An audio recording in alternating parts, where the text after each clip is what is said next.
Et l'actualité internationale cette semaine, bien sûr, c'est l'Ukraine, hein, avec les regards du monde entier qui vont se braquer sur l'Alaska où doivent se rencontrer Donald Trump et Vladimir Poutine ce vendredi. Nous sommes en ligne pour en parler avec Ulrich Bouna. Bonjour Ulrich, merci d'être Bonjour. avec nous ce matin et de nous faire le plaisir d'accorder un peu de temps à BFM Business en ce milieu d'été. Vous êtes analyste géopolitique, chercheur associé chez Eurocreative, avec moi pour vous interroger.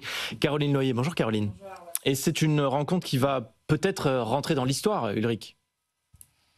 Alors, effectivement, en tout cas, ça rentre dans l'histoire récente, hein. Ça fait grosso modo 5 ans que Vladimir Poutine n'a pas rencontré le président des États-Unis. Ça fait une dizaine d'années qu'il ne s'est pas rendu aux États-Unis.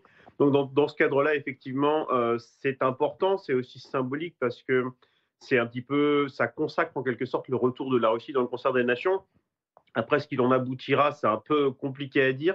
Donald Trump a, semble-t-il, déjà fait un certain nombre de concessions, puisqu'il a parlé d'échanges territoriaux, donc ça laisse supposer peut-être un accord éventuel entre les deux, mais enfin, ça reste vraiment à voir.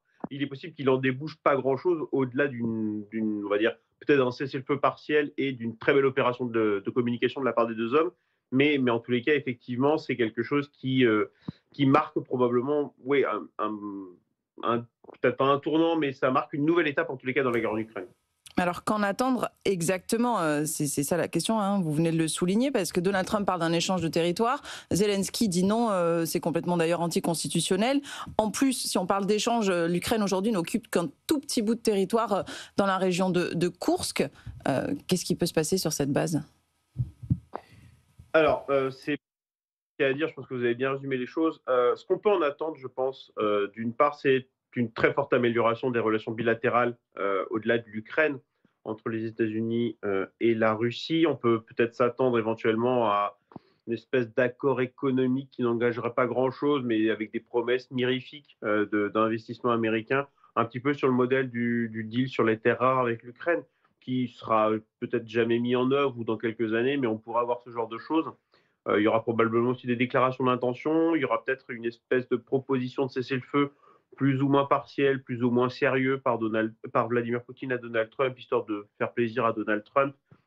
On peut par exemple penser à un cessez-le-feu sur le domaine aérien, donc c'est-à-dire l'arrêt des frappes russes sur les grandes villes ukrainiennes et sur les infrastructures énergétiques, ce qui arrangerait bien les Russes d'une certaine façon. Ça éviterait les frappes de drones, notamment sur les raffineries russes. Et après, et ça c'est la grande crainte finalement de la part des Européens et des Ukrainiens, ce serait que Donald Trump s'engage en quelque sorte sur le cadre général de la négociation à venir, parce que c'est pas entre les deux hommes qu'on va régler la guerre en Ukraine, mais que Donald Trump lâche pas mal de choses, effectivement en posant le cadre global d'une négociation entre les Russes et les Ukrainiens. Et si c'est ce scénario un petit peu du pire pour les Européens et les Ukrainiens qui se passe, ça voudrait dire que finalement les deux hommes se mettent un petit peu d'accord sur le dos des Européens et des Ukrainiens. Et donc les Ukrainiens, peut-être au bout d'un moment, seraient obligés de dire non parce que ce serait beaucoup trop de concessions. Et donc effectivement, il est probable que la Maison-Blanche, de la foulée, rejetterait la responsabilité de la continuation de la guerre sur les Ukrainiens avec les conséquences que ça peut avoir. Ulrich Bouna, effectivement, comme vous le dites, hein, cette réunion va a priori, en tout cas à l'heure où on se parle, se passer sans les Européens, sans l'Ukraine, hein, sans Volodymyr Zelensky. Il y a une réunion extraordinaire de l'Union européenne aujourd'hui à Bruxelles parce que c'est le destin des Européens, de l'Europe aussi, qui se joue au moment où peut-être Vladimir Poutine veut saisir cette opportunité de dialogue avec le président américain pour peser beaucoup plus sur le continent dans les années qui viennent. C'est complètement ça en fait. C'est l'architecture de sécurité de l'Europe. Et donc, cette réunion, effectivement organisée par Kaja Kallas avec l'ensemble des pays européens et à laquelle je rajouterai les réunions de ce week-end entre différents pays et notamment organisées samedi au UK entre différents pays européens, leaders en quelque sorte, et les Américains. L'idée, c'est de faire passer un message à Donald Trump qu'il y a quelques lignes rouges à ne pas franchir et à ne pas céder auprès de Vladimir Poutine pour ne pas, on va dire, compromettre une éventuelle négociation sur la guerre en Ukraine entre les deux pays, entre l'Ukraine et la Russie.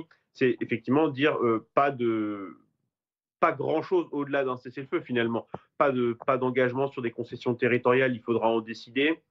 Pas d'engagement non plus sur peut-être une non-intégration à l'OTAN, pas d'engagement non plus sur une absence de garantie de sécurité. C'est tout ça qui se joue en fait. Et donc effectivement, on a le sentiment que les Européens sont une espèce de précipitation, en tous les cas, pour essayer de faire passer des messages à Washington avant vendredi, pour éviter finalement que la réunion entre les deux hommes, entre Vladimir Poutine et Donald Trump, qui est inévitable, et se passera, je pense, c'est assez clair, sans les Européens et les Ukrainiens, en tout cas c'est comme ça que Vladimir Poutine le veut, c'est éviter finalement que cette réunion à deux engage les Ukrainiens et les Européens sur une voie qu'ils ne souhaitent pas suivre.